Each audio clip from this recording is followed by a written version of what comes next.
Greetings, my friends. Welcome to the Grit and Equity Talks podcast with yours truly, Dr. India White. I'm thrilled to be here with you guys. I hope that you are staying warm out there. I know some people up north are having storms. My prayers are out there for you. There are some of you guys still dealing with snow and things like that.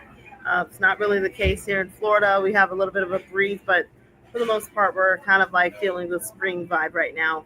But I know not everybody is enjoying that. I know we're also in spring break, so I just wish all of you guys have safe travels and that things go well for you. So, with that said, I now want to transition into my announcements. First things first, the Grit and Equity Talks podcast will be featured on the X Factor EDU network hosted by Dr. Matthew Joseph, and you can also find it on Spotify. You can also find it on all of my main social media outlets. So, my Facebook is Miss India White. LinkedIn is the India White. Twitter is Indie Speak and Teach. Instagram is Indie238. YouTube is India White 123, and TikTok is Dr. India White. Threads is also Indie238, and then Blue Sky is Dr. India White. So I hope to see you guys there. Please also make sure you get a chance to check out the website at www.india-white.com to schedule me for an event or to check out books or blogs and whatnot. I do my best to keep that updated along with my team for you guys. So thank you so much for your support. I want to also remind you guys of some upcoming events. I'm excited to be in Vermont this week with everyone, hosting the keynote there. Thank you to the Vermont Council of Teachers of Mathematics leaders for this amazing opportunity. We're going to talk about grit. We're going to have a great time together. I'm hopeful to see you guys at the NCTM conference in Minnesota, the FCTM conference, the joint conference, NCTM and NCTE conference, camped. Also, the NCSM conference later on in the year, and the NCTM conference. I'm sure there's other events that will be brewing. If you want me at an event and you don't see your event listed, please reach out via email or whatnot. Some of you have even reached out via LinkedIn, and thank you so much. You can also click on the link on my website that says book to speak or whatnot, and that'll come directly to us, and we'll be able to get slotted for your next event. All right, now I also wanted to remind you guys of the Grit Mini Workshop with grassroots workshops. Please check that out whenever you guys get a chance. It is up there. It is waiting for you, and it's a really cool packaged, just a really cool, sweet way for you to know about grit. Also, the Grit Academy, we are still taking students, and I'm excited about, just our ability to reach across the nation, but in particularly also helping students across the state. So please join us. Now, this podcast is if you are trying to close the achievement gap, but you're having classroom management issues or your students just aren't motivated to do the work, join me on the Grit and Equity Talks podcast so we can join together to talk about some issues and, ways that we can work, while moving forward together. Now, with that said, I do want to talk about rebranding, repackaging, repurposing efforts for educators because of everything that has been taking place in our nation right now. I'm not getting into politics, but I will be pulling up some things just to kind of get you guys adjust as to what's going on and how we can move forward as educators, trying to deal with all of the different changes and finding our trajectory in life. So this was written on the 14th, 5 days ago. It says a couple days ago, it says the recent decision to slash the U.S. Department of Education's workforce nearly in half will leave it unable to carry out its responsibilities and statutory requirements under the law.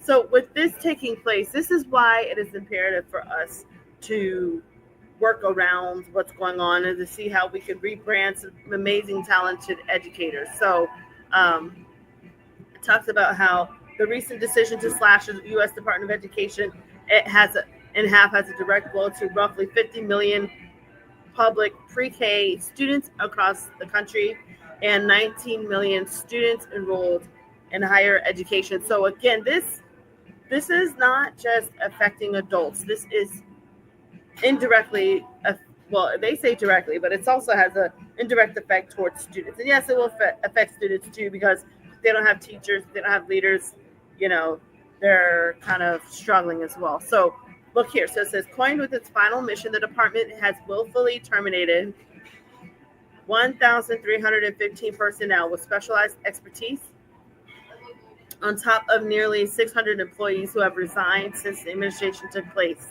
So, look, that's about 2,000 people that have been fired, and now they're looking for work. So, this is why I want to talk to you guys. I know this is a very sensitive topic, but we have to look at how can we rebrand, how can we repackage, so that you can use those same talents and move forward and to continue, whether it's in education or another department. So, uh, this here talks about how long the Department of Education was established. So it was founded in 1979. And why was the Department of Education founded? So we have to really go and dig in history and find out, like, why was this even established? Why is it such a big deal? So first things first, look at the year that it was established. It was established in 1979. So I want you to think about what was taking place in our nation during that time of its establishment. Yeah. Okay. I don't have to say too much on that. But it says it was established to ensure equal access to a high quality education for every individual, to promote the quality of education through federally sponsored research and evaluation. It's so key. Why did they do that? It was to protect the rights of students and educators. And so, unfortunately, it's saying, despite the role and the purpose of the Department of Education, we now have about 51% of these amazing people who were just recently cut, and their offices are now affected. And like they said, it's affecting millions of students across our nation. So here we are. So I want to jump down a little bit because, like I said, I'm not going to get into the politics of things, but I want you to see this map. So here, this is figure one. It says the U.S. Department of Education workforce has decreased more than 35% since its inception. Look at this. So from 1981 to 2015. And so they're showing us here what's going on. Okay. So looking at that, we can see that we have significant issue here. It's affecting every single one of us, whether we want it to or not. If you have children, nieces, nephews, cousins, whatever, you will see that this is directly going to affect your way of work, whether that means that you now need to find a babysitter, or your teachers or your students are not going to have direct impact in the classroom, whether they have substitutes now. If there's funding being removed from public education, then what does that say about the quality of education, the quality of the curriculum, and things like that, right? So it's like so many different things, so many different issues that comes with this. So how then do we rebrand? So I do want to just take a break from that really quick, and we'll probably jump back into that, but we can also jump back into some other parts too as well. So first things first is I'm going to share with you some tips for rebranding yourself. So if you're an educator and you're dealing with this situation, and you're just really in vulnerable times, first off, my heart goes out to you, and you're definitely in my prayers. But just know that rejection does not mean that you do not have value, and that does not mean that you have no more purpose in life. That just means that you're currently in a situation of transition or change, and that's how you have to see this. So my tips for rebranding yourself: first things first, pick up self-care. Go get a massage, go talk to a therapist, go see loved ones, people that you know love you.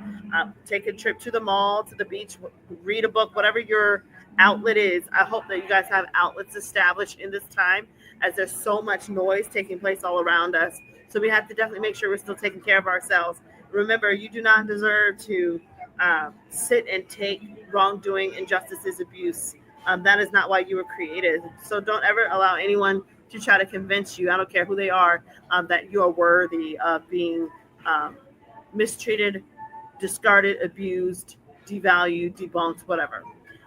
Two, find your tribe and seek their advice. Now, when I say your tribe, I don't mean some tiny people or friends that are sellouts. I mean people that really love you, people that you can, trace back for years and know that they've always been there to say good things to you. People that when you were at your lowest of lows have had your back, that have helped bail you out of things. That is your tribe. So seek the advice of your tribe. See if they have maybe an opportunity for you. Ask for help. That's my next thing. Ask for help. Ask people in your community for help. Okay, you're not alone in this. So don't try to tackle this and see that, this is just a situation of doom and gloom. It's not. You're not alone in this. Four, put out resumes, because resumes are imperative right now to put out a resume, and it might be in a different field. It might not be in education. It might be in technology, or a related STEM field, engineering or accounting or whatnot. But maybe you have to give the world of education a break until we figure out what's going on, regarding all of these changes. Five, create your own space. Maybe it's time for you to start that blog, or to start that YouTube channel, to start that business on the side. I don't know what it is. Maybe you can tutor on the side. Maybe you can join up with someone else. Okay. And that leads us to the next one. Six, join a powerful tribe and contribute. Is there someone that, maybe they're looking for opportunities to have you come on board and join them in some, powerful initiatives that they have established, and join them. And then seven, go back to school. Okay. So maybe you have to learn a trade, or get a license in something else, so that you can continue to move forward, and be as valuable as to be. So that's just my input from my heart as to how you can rebrand. Okay. Just because the door closes does not mean that is the end of you, or that was who you are and your identity, if that makes sense. I talked about it before. I've had a couple doors close on me, and when they first closed on me, it was very disheartening. This is years back, and it felt like I lost my purpose in life, and I had to realize that I am bigger than any purpose, right? And then I can always be repurposed as well. And so I want to just kind of give you guys that sense of encouragement as you're trying to navigate through these waters. And I'm just keeping it real on the show, because we need to be there for each other. So it's not always going to be easy peasy. But I will say this: all of these tips that I've given you is going to require you to muster up enough faith, strength, and grit to get it done. Okay. Nobody's going to write the resume for you. Nobody's going to, well, unless you pay them to. Nobody's going to force you to go and see a therapist, or force you to make right choices. You have to be proactive enough to do this for yourself. You have to get quiet and find out what it is that you need the most. So with that said, I do want to go back to that particular article. It talks about how the reduction in force will affect the department's critical functions. So first things first is we will see an eroding of civil rights for students. So of the 243 people that were fired from the Office of Civil Rights, 180 were staff attorneys. Okay, so, and then they talk here about, there's 22,760 or 22,687 filings in the fiscal year. So it's going to be very interesting to see what happens as we move forward. We've also had we were creating barriers to educational equity for low-income students, English language learners, and rural students. So these students will be affected the most. And so unfortunately, look here, it says, so when you have these grant programs, all these programs that ELL students and whatnot, you have about roughly 10 million students in rural schools alone. So this is going to take a very deep gut hit for everyone. Look here. What else is affected? The McKinney-Vento Homeless Assistance Act. So it says here they have 20% of school districts that receive funding under this law. And so you have about $129 million that has been given to students and homeless education funding that will now be directly impacted by what's going on. So it supports actually 1.4 million pre-K students that are experiencing homelessness. So look at that there.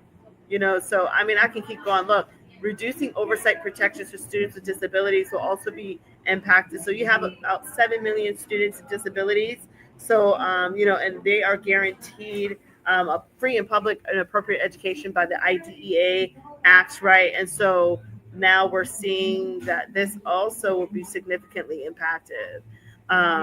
Also, what else has been impacted? You have higher education. So for those that were trying to get loans and FAFSA support, scholarships and whatnot for financial aid, you will see that some of those grants might not be available anymore. Those scholarships might also be challenged. So that's just a little bit of what's taking place. So as you can see, educators are probably pulling their hair because they're trying to figure out, okay, well, if we take away those cushions and the supports, now what? And I think the biggest thing you will see is we're going to see um, basically, I think finances will drive the trajectory of success of many people in education. It will be the more finances you have, the better off you will be. The less you have, and if you don't know anyone and you're not connected and you don't have anyone to partner with, then just good luck. And it's unfortunate because we have a lot of wonderful, talented students that really could have contributed fabulously to our nation's success overall and to just different industries and different areas of expertise, different careers. But now that we have this going on, many of those students are going to have to just sit on those dreams until they can find someone that is willing to pour in. Now, I think a good hope is like if people with finances, philanthropists, can decide to get quiet in this time and see, can they give back, can they contribute, and to which students, to which causes in the realm of education. And I hope that there are more that will raise up and that will do something to help our students, because they definitely are going to need it more than ever. Now, I show this video. It's about picking careers for teachers in 2025. And so this guy's going to talk a little bit. Who's looking for a career that has a bit better work-life balance, maybe a bit better pay, or maybe a career that has more remote opportunities so that you can work from the comfort of your own home. So in this video, I'm going to teach you more about instructional design, which is arguably the best career for former teachers for all of the reasons that we mentioned and many more. So let's dive into it.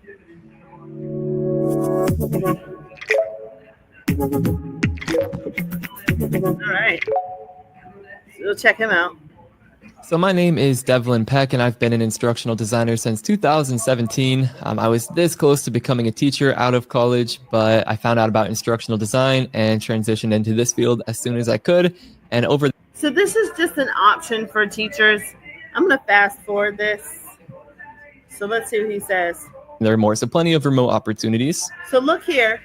It says 94% of instructional design experts, they're satisfied with their work-life balance.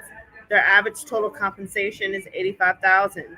So, I mean, you're on the ballpark and maybe a little bit higher than the average salary of a teacher. So, okay, cool. So through the pandemic, many teachers maybe got a little taste of working from home and saw how much they preferred that. So the way that the instructional design field has been going, it has been going in the remote direction. So there are tons of remote opportunities in this field, and that is like the norm. The people that I work with, the norm seems to be remote now more than going into an office. And this isn't like remote for now, it's just like permanently remote now.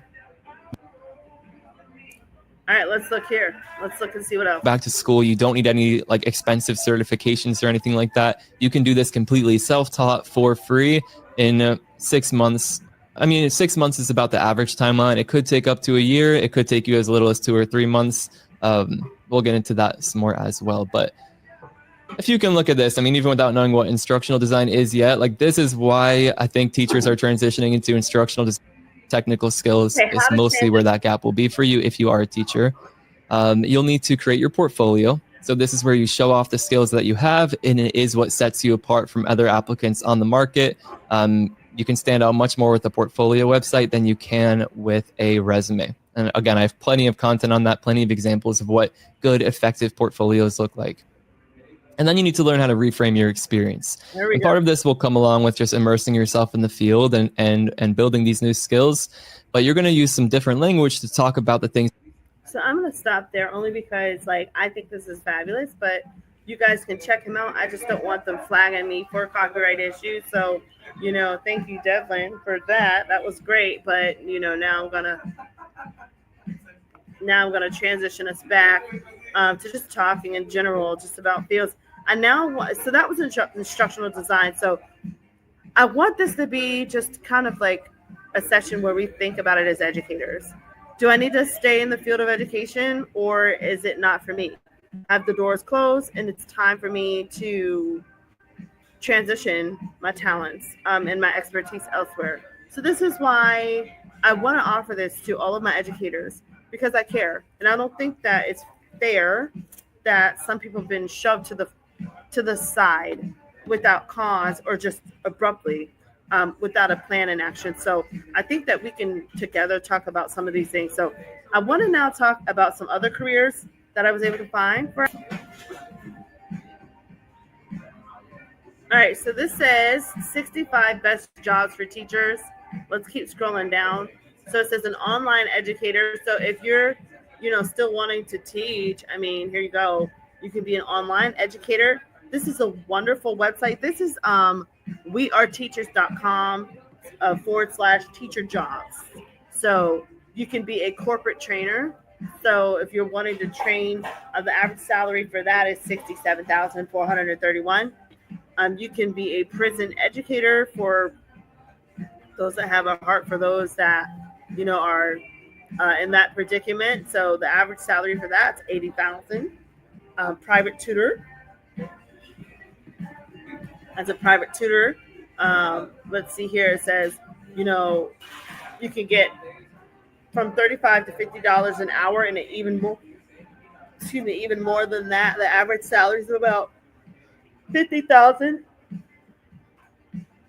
You can be a technical instructor. So you design curriculum, you encourage class discussion, and you teach technical skills for students, like how to repair tech instructors and things like that. Average salary is 100,000. So I like this website because it's giving you so many different options. There's many variables here. Adult education teacher, post-secondary teacher, jobs for former teachers who love to read and write.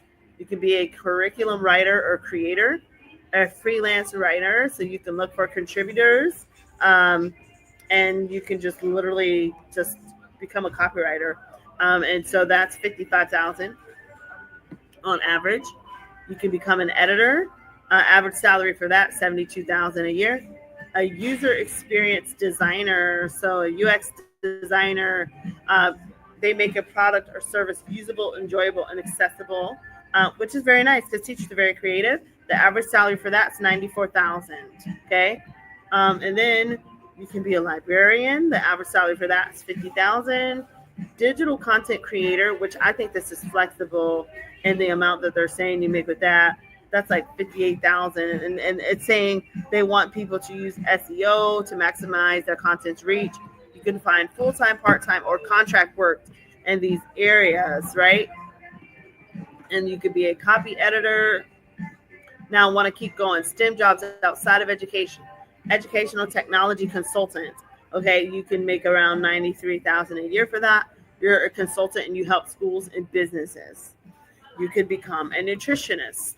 So dietitians and nutritionists. You could counsel clients on nutrition issues, healthy eating habits. We need a lot of that this year, right? The average salary for that, 67,000. A health coach or personal trainer. So, get fit and then get on this. So, you just have the wellness authority to assist people in making good food and lifestyle changes. The average salary there is 60,000. Or you could be a software developer. There's so many different things for us, guys.